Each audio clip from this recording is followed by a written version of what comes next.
When's the last time you went through something traumatic? I had to take my car into the shop earlier today, and that's a pretty traumatic experience for me since I don't understand all that stuff. And I just wish somebody would take me by the hand and tell me that everything is going to be okay. We'll get it fixed up. It's not going to be that expensive. It's just all going to be okay. Or maybe you're about to give birth and it's kind of a scary, traumatic experience, and you just want somebody to be there to hold your hand and just tell you that everything is going to be okay and you're going to make it and it's going to be okay. Don't you just wish you had somebody to just take you by the hand when life gets tough and tell you that everything's going to be okay? I'm going to be here with you. I'm going to hold your hand and we're going to get through it together. Well, as we're going through the book of Joshua 5 minutes at a time, we're going into chapter 1. We're going to be looking at verse 9 today. And this first section has all been about the support that God is giving to Joshua as they're about to enter into the promised land. Remember, Moses has died. Moses, the great servant of the Lord who had been leading the children of Israel for some time now, has died. It's now Joshua's turn to step up to the plate to lead the children of Israel. He's got some big shoes to fill and he knows it. He's got this daunting task ahead of him to lead the children of Israel in the promised land without Moses. If only there was somebody that could take him by the hand and lead him and tell him everything's going to be okay. We're going to get through this together. And God's going to tell him just that here in verse 9. And it goes a little something like this. Have I not commanded you? Be strong and of good courage. Do not be afraid, nor be dismayed. For the Lord your God is with you wherever you go. This isn't the first time that God has told him that he's going to be with him. To be strong, to be courageous. This isn't the first time, and this isn't even the second time. God has been continually telling Joshua that everything's going to be okay.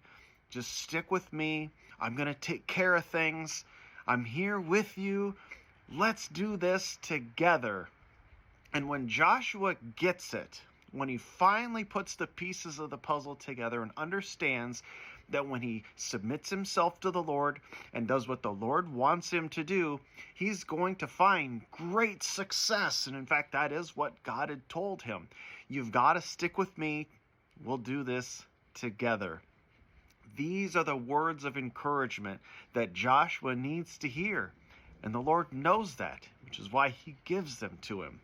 And now I find this particular passage very awesome. I love this piece of scripture because did you know that in Matthew chapter 28, as the disciples have now been made aware that Jesus has been resurrected, they're wondering what's going to happen to Jesus. Is he going to stay with them? Is he going to go? What's going to happen? He's been crucified. They've seen him. This is kind of a weird time. And you know what reminder that Jesus gives to the apostles? I am with you always, even to the end of the age.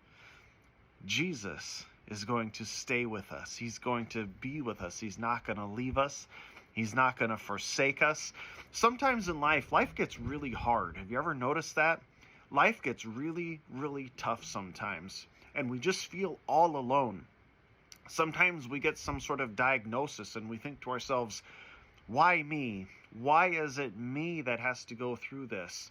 Sometimes we do feel forsaken by God, as if he's left us high and dry, and we're wondering, why me? Why now? Why not somebody else? Why does it always have to be me? And we have to be reminded that God really, truly, genuinely is with us. Even when it doesn't seem like it, even when it doesn't feel like it, we have to recognize that sometimes we got to put our feelings aside, read the scriptures, spend time with the Lord, and recognize that he really, truly is with us. And these are the words of comfort, solace, and solitude that God gives to Joshua here in this first part of chapter 1. Joshua's about to be ready to cross over the Jordan and start to take the promised land.